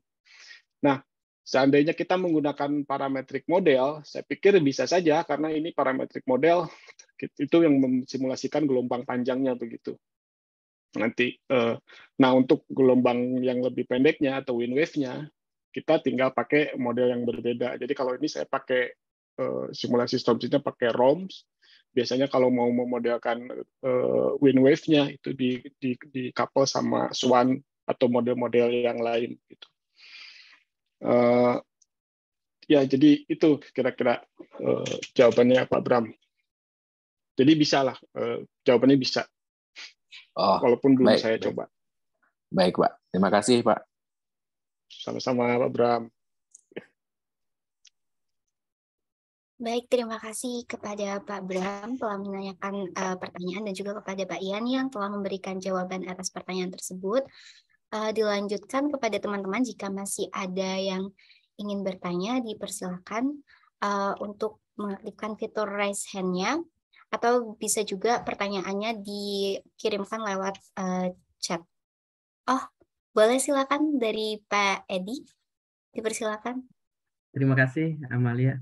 Pak Ian, kalau saya bidangnya kan di hazard ya Pak Ian ya. Jadi biasanya kan kalau di hazard khususnya yang terkait dengan probabilistik kan kita mensimulasikan banyak simulasi terlebih dahulu ya. Dan itu kan seringkali kita terkendala dengan jumlah skenario yang kita simulasikan gitu. Nah, dari presentasi Pak Ian ini saya terbayang kalau seumpama kita melakukan simulasi hanya dengan beberapa perwakilan saja ya. Kemudian seumpama kalau untuk banjir gitu ya, kita simulasikan dengan 10 skenario hujan yang terjadi gitu. Nah, dari 10 skenario tersebut kita targetkan untuk mensimulasikan seumpama 100 skenario yang mungkin gitu. Itu apakah mungkin, Pak? Maksud saya apakah akurasinya dari 10 yang kita gunakan untuk training itu masih bisa untuk mewakili 100 skenario yang kita gunakan nanti untuk hasil akhirnya itu untuk probabilistik hazardnya. Ya, terima kasih Pak Edi. Kata kuncinya sebetulnya tadi saya bahas sedikit bahwa itu sebetulnya mungkin saja bisa dilakukan. Tapi syaratnya yang paling utama adalah yang 10 skenario tadi itu harus merepresentasikan atau di dalam atau yang 100 tes itu harus di dalam coverage yang 10 itu tadi gitu. Nilai-nilainya gitu, apapun itu debitnya atau apanya gitu, selalu di dalam coverage training setnya itu gitu. Jadi mau Anda simulasikan sampai 1000 pun itu bisa saja selama dia masih di dalam coverage training set yang 10 data itu tadi gitu. Nah, karena kelemahannya si pemodelan mesin learning ini karena tidak ada ekstrapolasi, jadi ya itu tadi. Jadi kita harus betul-betul menjamin bahwa prediksi kita yang 1000 kali atau 2000 kali itu harus selalu ada di dalam range yang training set yang kita persiapkan 10 itu tadi. Jadi bisa saja sebetulnya. Walaupun memang secara statistik ya semakin banyak, berarti semakin banyak data yang kita gunakan untuk training, berarti model kita akan semakin bukan akurat ya, tapi mempunyai generalisasi gitu untuk memprediksi ke depan lebih baik begitu. Itu Pak Edi. Siap, Pak Ian. Sedikit ini menambahkan pertanyaan Pak Ian, atau memperjelas ya. Artinya kalau seumpama yang data training kita itu di luar rentang nilai yang nanti kita ya ekstrapolasi ya. Artinya kalau untuk ekstrapolasi ini masih sulit ya Pak Ian ya. Sulit Pak, susah. Belum sepengetahuan saya ya, mungkin sekarang sudah ada yang mencoba mencari ke sana, tapi sepengetahuan saya dari berbagai aplikasi yang saya gunakan di bidang lain itu feature ekstrapolasi itu tidak ada gitu, susah untuk diterapkan menggunakan machine learning. Oke, hatur nuhun Pak Ian. Sami-sami Pak Edi. Baik, terima kasih Pak Edi atas pertanyaannya, juga kepada Pak Ian. Apakah dari rekan-rekan peserta yang lain masih ada yang hendak bertanya? Jika ada, boleh untuk mengaktifkan fitur raise hand-nya atau mengetikkan pertanyaannya di kolom chat.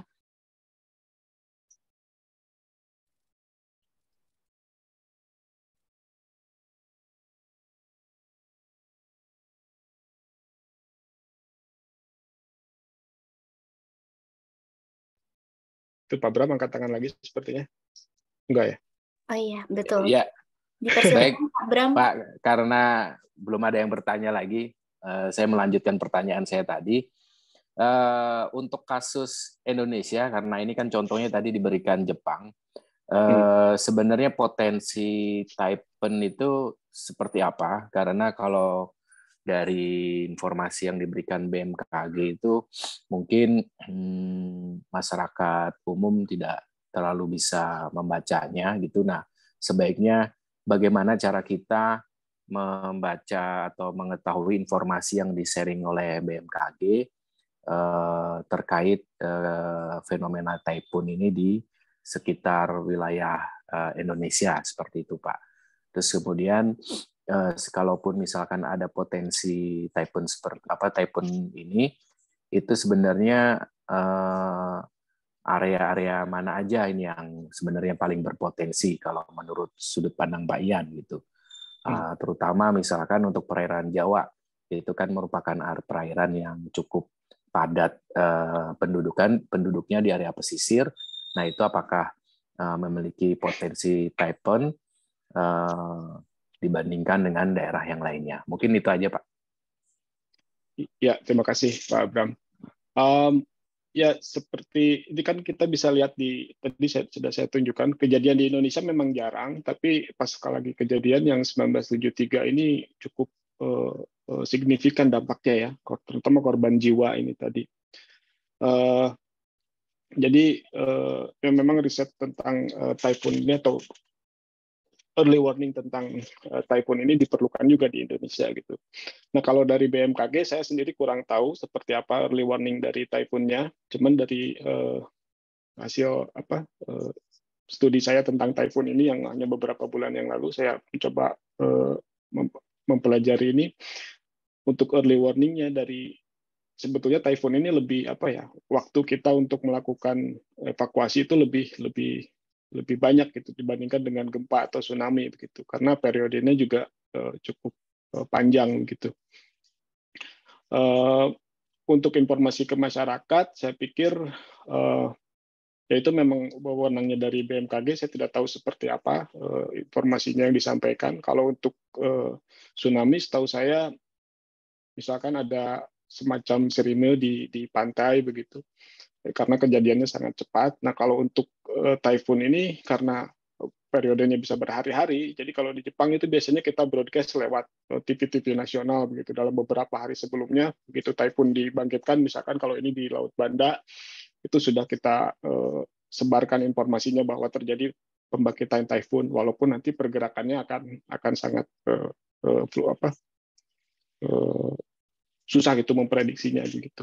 Seperti yang model kita saja kita hanya bisa sampai 12 jam ke depan gitu. Tapi itu pun saya rasa sudah cukup gitu. Dalam waktu 12 jam misalnya kita sebarkan informasi bahwa ada potensi typhoon yang akan lewat ke daerah ini, jadi tolong dievakuasi. Kira-kira seperti itu, Mas Pak Bram. Oke, baik Pak. Terima kasih Pak. Baik, terima kasih atas pertanyaannya Pak Bram dan juga Pak Ian atas jawabannya. Boleh nih untuk rekan-rekan yang lain jika ada yang mau bertanya. Kali ini dari Pak Edi lagi, silakan Pak Edi untuk menyampaikan pertanyaannya. Ini kita ngobrol bertiga aja kayaknya Pak Edi. Ini malahan dosennya ikut bertanya ini Pak Ian, saking nggak ngertinya ini. Pak Ian, jadi tadi sempat kepikiran kalau memang ekstrapolasi itu masih menjadi tantangan ya di keilmuan kami, di bidang kami kan seringnya kita melakukan downscaling ya, atau interpolasi atau menghasilkan prediksi yang lebih akurat ya, baik dari sisi waktunya maupun dari sisi spasialnya gitu. Nah, yang jadi pertanyaan saya, Pak Ian pernah mendengar atau mungkin pernah melakukan juga ya, yang di training itu punya resolusi yang lebih kasar ya Pak Ian ya, kemudian digunakan untuk mengestimasi resolusi yang lebih rinci ya, atau tetap kita perlu sampling dulu di resolusi yang lebih rinci, baru nanti outputnya nanti tetap berdasarkan data yang kita training gitu. Mohon ini Pak Ian. Terima kasih. Bagus ini pertanyaan Pak Edi. Ini saya sudah coba lakukan, tapi bukan di typhoon ya, di tsunami ada papernya. Inputnya itu kita pakai data yang kasar begitu, atau hasil simulasi kasar dengan grid yang cukup besar. Kemudian kita mau merefine si hasil input simulasi kasar ini menjadi hasil yang lebih detail gitu, jadi lebih akurat. Nah, di situ desain dari machine learning kita yaitu tadi untuk meningkatkan akurasi begitu. Jadi merefine dari grid kasar menjadi grid yang lebih smooth, lebih bagus gitu. Nah, itu sudah kita terapkan untuk kasus tsunami. Keunggulannya adalah jadi pas kita simulasikan untuk melakukan prediksi, kita hanya perlu melakukan simulasi yang kasar gitu dengan grid size yang besar. Tapi pas kita outputnya, kita transformasi menggunakan machine learning untuk menjadi hasil yang lebih detail gitu. Nah, itu sudah kita coba Pak Edi dan berhasil. Jadi itu juga bisa dilakukan. Jadi sekali lagi penggunaan machine learning ini sangat bergantung dengan imajinasi kita gitu, kreativitas kita untuk melakukan aplikasi. Jadi bisa diterapkan dalam berbagai bidang kalau kita karena modelnya sangat fleksibel gitu untuk kita rubah-rubah. Nah, salah satu yang Pak Edi bilang itu dari model kasar ke model detail itu sudah kita lakukan dan hasilnya cukup bagus. Saya pikir bisa juga diterapkan di bidang di meteorologi. Parameter untuk merincikannya itu apa Pak Ian di tsunami? Batimetri, topografi atau bagaimana Pak Ian? Jadi inputnya kita hasil simulasi itu kan maksimum tinggi tsunami ya di setiap grid gitu. Itu input modelnya. Cuman yang membedakannya itu hanya ukuran gridnya saja gitu. Jadi begitu kita ada satu kejadian tsunami dengan grid yang besar, tinggi tsunami di grid besar itu kita transformasikan menjadi tinggi tsunami di grid yang lebih kecil gitu, yang lebih akurat. Itu saja sebetulnya. Jadi nanti kita punya dua model, untuk trainingnya kita harus running dua model terpisah begitu. Yang pertama adalah kita running model dengan model grid size yang besar, kemudian yang kedua untuk targetnya kita running lagi tsunami dengan grid size yang lebih kecil atau lebih akurat begitu. Nah, nanti kita training input output ini tadi, begitu kejadian yang realnya kita hanya perlu simulasikan di model yang kasar. Jadi seperti itu Pak Edi. Kira-kira menjawab nggak Pak Edi atau bingung nih? Siap. Wajahnya seperti sedikit bingung ini Pak Edi. Saya lagi membayangkan di banjir Pak Ian. Kalau seumpama Pak Ian, kita kan sering keterbatasan kan ketika simulasi seumpama dengan ukuran 10 meter, kemudian kita coba di area yang luas ya Pak Ian ya. Kemudian kita coba paksakan simulasi di ukuran grid yang 1 meter, itu model sudah tidak mampu ya, dengan komputasi kita model sudah tidak mampu lagi itu untuk mensimulasikan gitu. Nah, saya sempat terlintas pikiran kalau seumpama kita simulasikan dengan 10 meter tetap, kemudian pas waktu mencoba untuk menghasilkan yang 1 meter, data DTM-nya seumpama sama kekasaran permukaannya kita ganti. Kita inputkan ke dalam mesin learning-nya. Itu apakah mungkin, Pak Ian?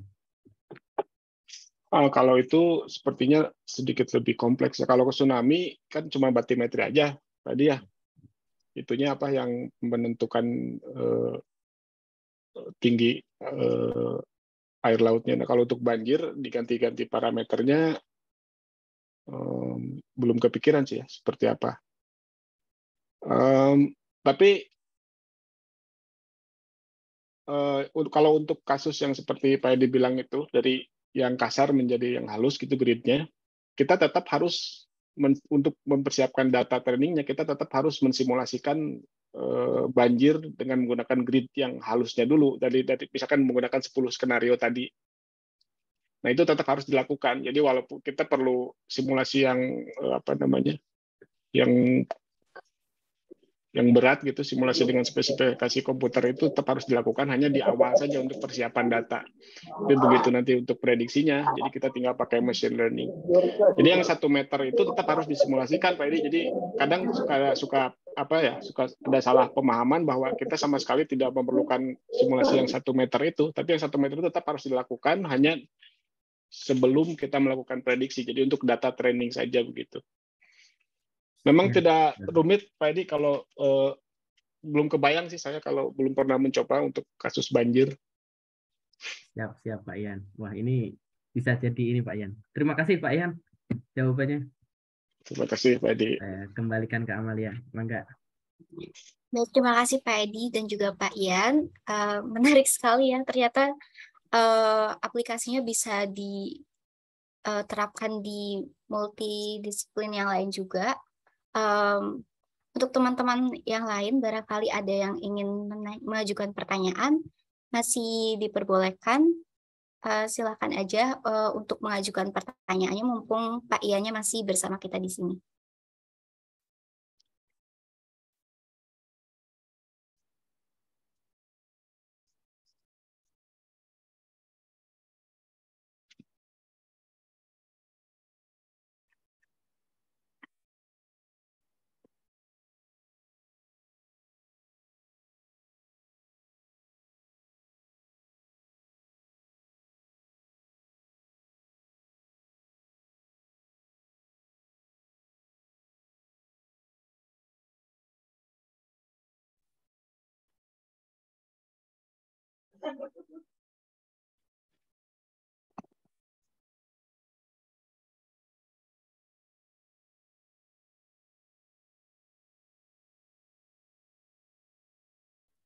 Oke, boleh kepada Kak Riki Waskito untuk mengajukan pertanyaannya.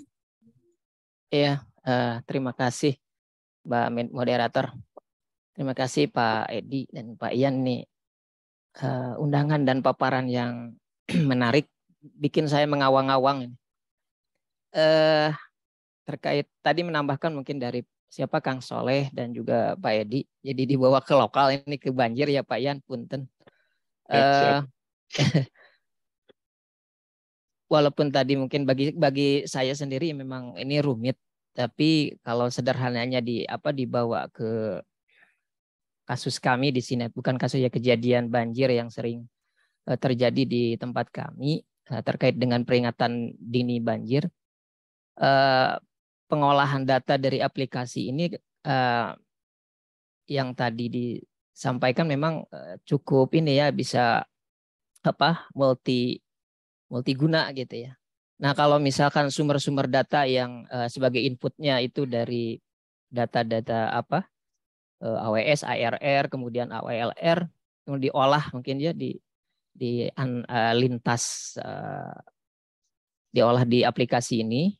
Lalu kemudian bagi kami adalah diseminasi informasinya yang menjadi cukup menjadi tantangan gitu.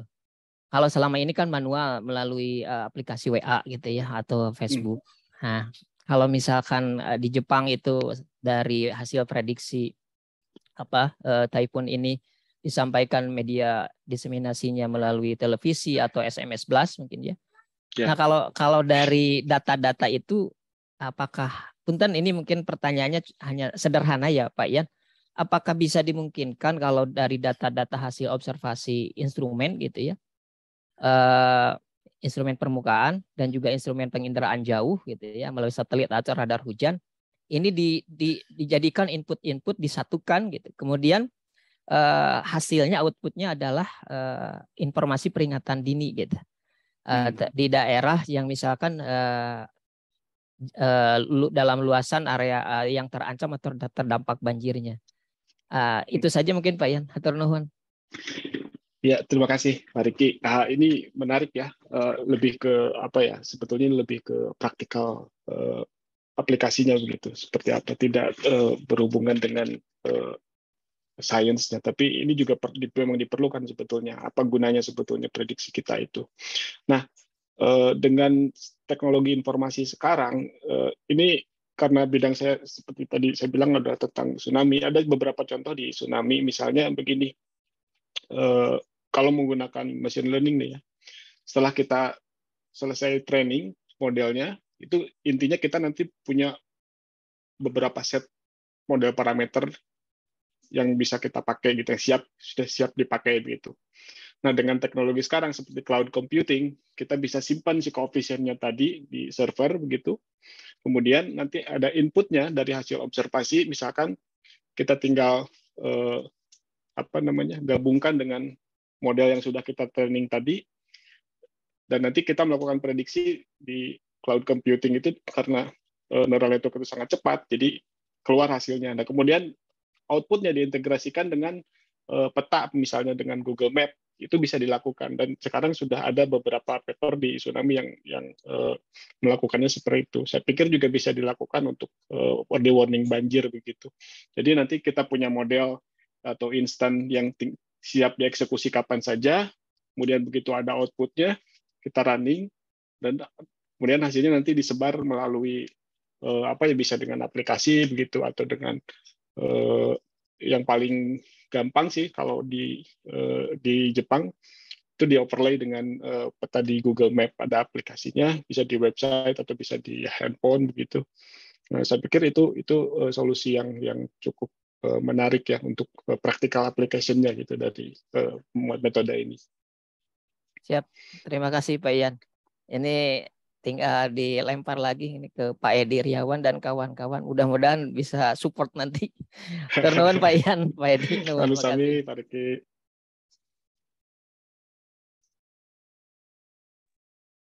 Oke, baik. Terima kasih tadi Kang Riki ya atas pertanyaannya, juga Pak Ian atas diskusinya. Jika ada dari rekan-rekan yang ingin menanyakan pertanyaan, melontarkan pertanyaan kepada Pak Ian mengenai aplikasi deep learning ini, dipersilakan.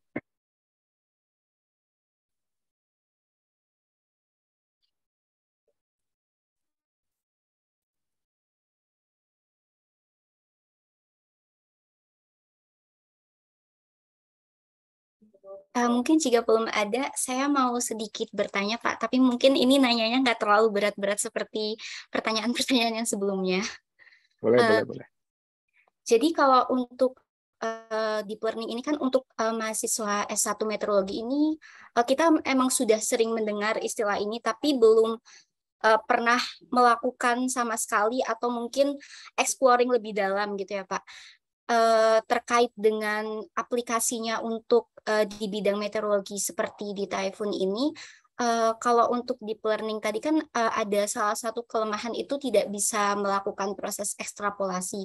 Nah, sebenarnya kalau mau nanya lebih dasarnya gitu Pak, kayak obstacle waktu bikin waktu aplikasi deep learning ini buat prediksi suatu kejadian typhoon gitu atau mungkin bencana lain seperti tsunami itu sebenarnya tuh obstacle yang dasarnya itu apa ya Pak, selain di misal kayak preparing datanya, kemudian mungkin di deploying modelnya atau bagaimana gitu Pak, lebih ke dasar obstacle dasarnya gitu yang mungkin sering banget terjadi dan sebaiknya kita hindari gitu, Pak? Ya, bagus ini pertanyaannya. Jadi salah satu kendalanya kalau misalkan tsunami ya, itu karena kejadiannya jarang. Sementara deep learning itu data driven model gitu. Jadi harus ada data gitu. Typhoon juga sebetulnya ada datanya, tapi untuk aplikasi kita ini yang field yang 2 dimensi itu kan harus tetap dimodelkan, dan karena observasi yang 2 dimensi gitu itu juga tidak terlalu banyak untuk setiap kejadian typhoon. Jadi obstacle yang pertama itu ketersediaan data sesuai dengan aplikasi kita. Nah, itu harus kita siapkan. Kemudian karena untuk yang tsunami misalnya, saya harus running sampai ribuan simulasi begitu pemodelan biasa gitu, dan memang itu membutuhkan komputasi yang besar, jadi kita harus punya komputer server yang cukup besar gitu untuk mempersiapkan data itu tadi. Kemudian yang tadi secara teknisnya yaitu tidak ada ekstrapolasi, dan yang terakhir mungkin apa ya, prediksinya itu kadang suka ada juga yang tingkat ketidakpastiannya juga harus kita melakukan analisis sensitivitas begitu biasanya. Dari pengalaman saya, kadang suka ada memang hasil prediksi yang sedikit tidak masuk akal. Mungkin itu juga salah satu kelemahan karena tidak ada ekstrapolasi kali ya. Tapi yang jelas manfaatnya menurut saya tetap lebih banyak gitu dibandingkan dengan kerugiannya. Oh ya, satu lagi, salah satu kelemahannya itu adalah metode ini sifatnya black box. Jadi kita di dalamnya itu kita tidak bisa menginterpretasikan secara fisik gitu. Prediksi kita itu seperti apa. Beda dengan pendekatan deterministik yang seperti numerical weather prediction. Jadi kita bisa pelajari governing equation-nya, kita bisa lihat fisiknya itu seperti apa begitu. Nah, kalau machine learning itu tidak bisa seperti itu. Jadi kita hanya punya input, output, kemudian kita di dalamnya itu black box. Memang secara matematik sudah saya tunjukkan tadi, dalamnya cuma hanya penjumlahan dan pengalian dengan model parameter itu saja gitu. Sementara arti fisiknya itu apa kita tidak tahu gitu. Itu juga salah satu kendala. Ada untuk memahami fisik suatu fenomena yang dimodelkan dengan deep learning, itu salah satunya itu kalau kendalanya kita tidak bisa melakukan pemahaman secara fisiknya begitu. Oke, baik Pak. Terima kasih atas jawabannya. Lanjut, barangkali dari teman-teman masih ada yang hendak bertanya, ditunggu hingga menit 8.47. 8.48, maaf.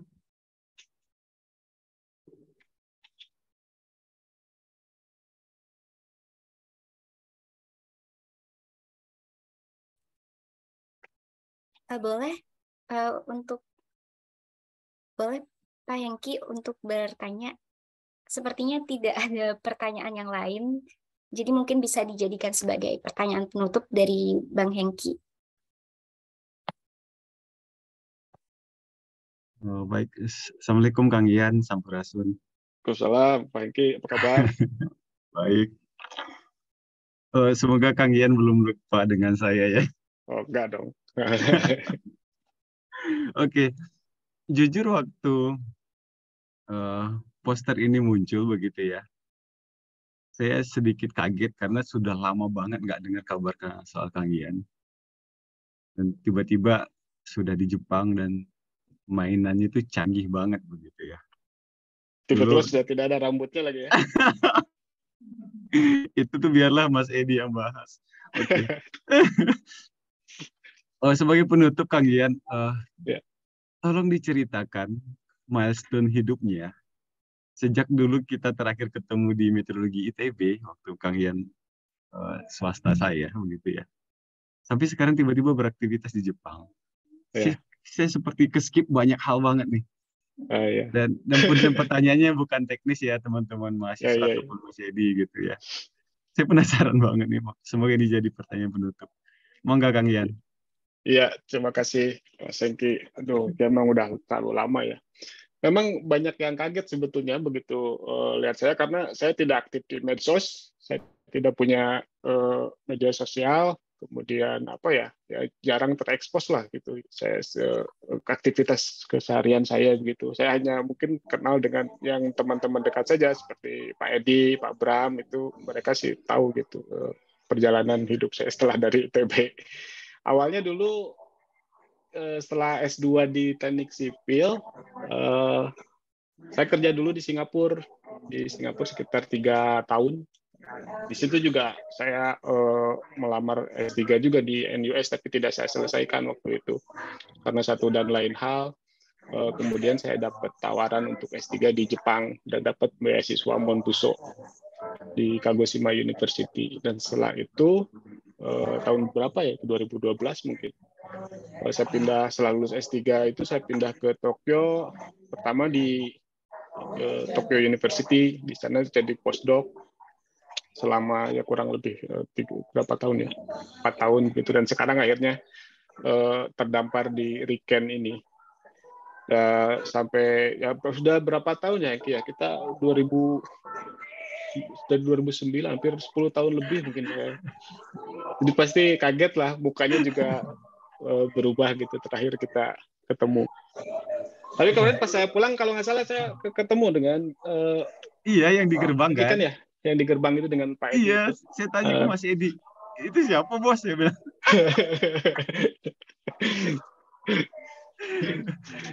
Oke, Kang Ian, saya ucapkan selamat datang kembali nih di circle-nya meteorologi ya. Jelas kedepannya Kang Ian akan banyak diminta untuk tampil atau apalah gitu, karena memang ikatan alumni sudah ada, dan salah satu upaya untuk bermanfaat bagi prodi itu adalah terus memperbaiki kurikulum, kemudian memberikan insight dari dunia luar ke dalam kampus gitu, Kang Ian. Makanya ini luar biasa banget. Terima kasih, Kang Ian. Betul, terima kasih. Ini ya memang bagus idenya ya kalau misalkan menampung ada alumni begitu, kemudian sharing tentang informasi dengan terutama yang tinggal di luar Indonesia, seperti saya bisa berbagi dengan rekan-rekan yang ada di Indonesia. Salah satu yang kepikiran sama saya ini Pak Edi ya, Mas Eki, karena machine learning ini kan sekarang sedang booming sekali gitu, dan diterapkan di berbagai hampir di semua bidang lah ya. Nah, waktu pengalaman saya waktu kuliah di ITB yang mengajarkan itu mungkin hanya di teknik sipil, diajarkan hanya sebagian kecil saja, itu kuliah pilihan. Itu mungkin yang utamanya di elektro. Kemudian waktu di Singapura juga saya teknik sipil juga tidak ada mata kuliahnya, harus kalau mengambil machine learning itu saya ambil ke elektro waktu itu 1 semester. Dan di Jepang juga sama sekali saya tidak kuliah tentang machine learning ini. Nah, kalau misalkan di meteorologi juga mau memulai gitu, saya pikir cukup bagus ya, jadi pioneer gitu tentang aplikasi machine learning di bidang meteorologi. Karena bagaimanapun juga teknologi ini akan berkembang terus dengan pesat begitu, dan hampir mencakup seluruh bidang keilmuan gitu. Jadi ada baiknya kalau kita mulai memperkenalkan lah gitu metode ini di bidang kita masing-masing, terutama di meteorologi. Salah satu contohnya ya dengan seminar kali ini di kuliah hari ini, salah satu aplikasi yang mudah-mudahan bisa menginspirasi gitu rekan-rekan di ITB. Gitu Pak Edi, Mas Eki. Atur nuhun. Oke, baik, sesi tanya jawab telah usai. Selain mendapatkan informasi tadi ya mengenai ulasan bagaimana machine learning dapat sebegitu aplikatifnya dalam memprediksi kejadian atau fenomena meteorologi, kita juga jadi tahu nih sisi-sisi sedikit dari Pak Ian melalui pertanyaan Kak Hengki di akhir sesi. Terima kasih Kak Hengki atas pertanyaannya. Terima kasih juga atas partisipasi bagi rekan-rekan tadi yang telah menyampaikan pertanyaannya, juga kepada Pak Ian yang tentunya telah memberikan jawaban atas pertanyaan dari rekan-rekan peserta webinar. Nah, selanjutnya akan dilanjutkan dengan sesi penyerahan sertifikat. Penyerahan sertifikat ini akan diberikan oleh Bapak Edi Riawan selaku dosen pengampu mata kuliah ini kepada Bapak Ian Mulya PhD sebagai narasumber pada webinar kali ini. Kepada operator dipersilakan untuk mempersiapkan medianya, dan kepada Bapak Edi serta Pak Ian dipersilakan.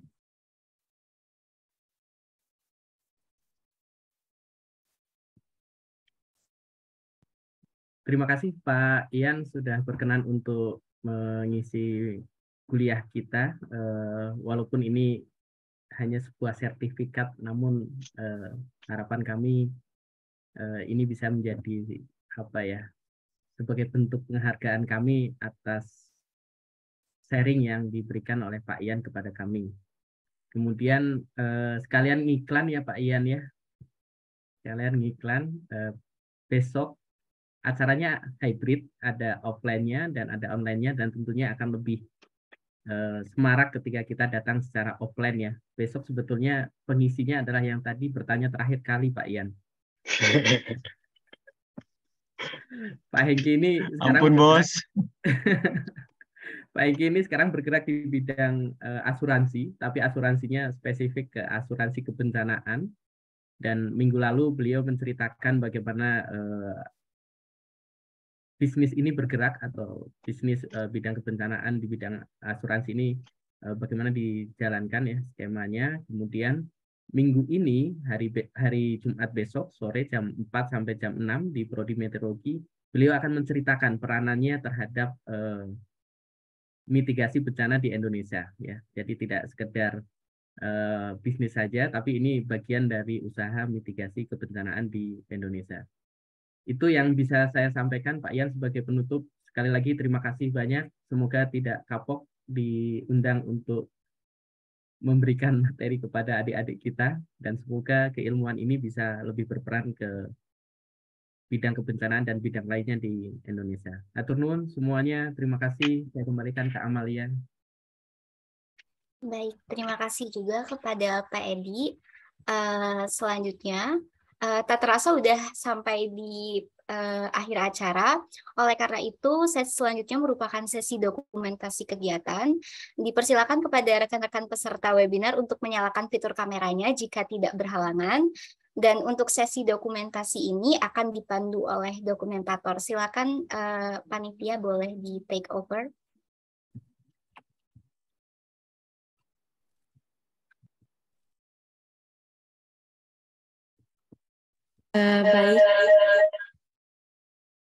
Baik, kepada peserta webinar dipersilakan untuk menghidupkan kameranya terlebih dahulu.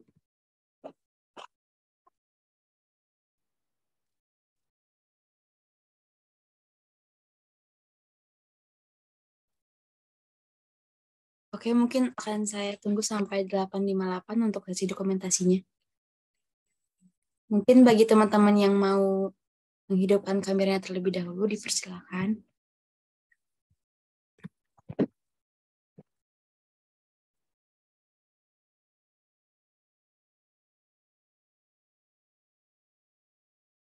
Baik, karena sudah berhubung waktunya menunjukkan pukul 8.58, kita akan memulai sesi dokumentasi. Jadi, diharapkan kepada peserta webinar semua untuk senyum. 1, 2, 3. Oke. Bertahan untuk slide 2. 1, 2, 3. Baik. Oke. Terima kasih kepada Bapak, Ibu, dan teman-teman semua yang sudah menghadiri webinar pada hari ini.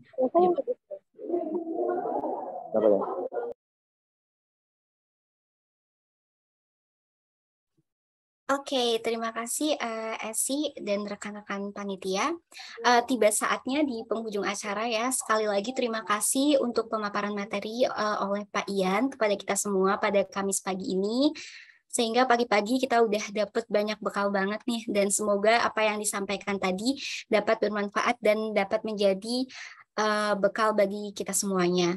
Terima kasih juga kepada Pak Edi Riawan atas opportunity-nya yang ditawarkan melalui kuliah tamu ini. Kepada rekan-rekan peserta webinar juga, terima kasih telah berkontribusi dalam sesi diskusi, kemudian telah mengikuti webinar ini hingga akhir. Dan tak lupa juga kepada panitia yang telah mempersiapkan rangkaian acara ini dengan baik. Saya Amalia sebagai moderator pamit untuk undur diri. Jangan lupa menghadiri webinar Kapita Selekta selanjutnya besok oleh Bang Hengki.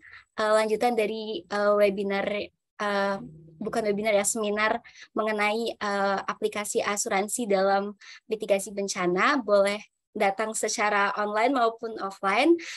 Selamat pagi, saya tutup. Wassalamualaikum warahmatullahi wabarakatuh. Waalaikumsalam warahmatullahi wabarakatuh. Waalaikumsalam warahmatullahi wabarakatuh. Terima kasih semuanya. Mohon izin, Lip. Terima kasih semuanya.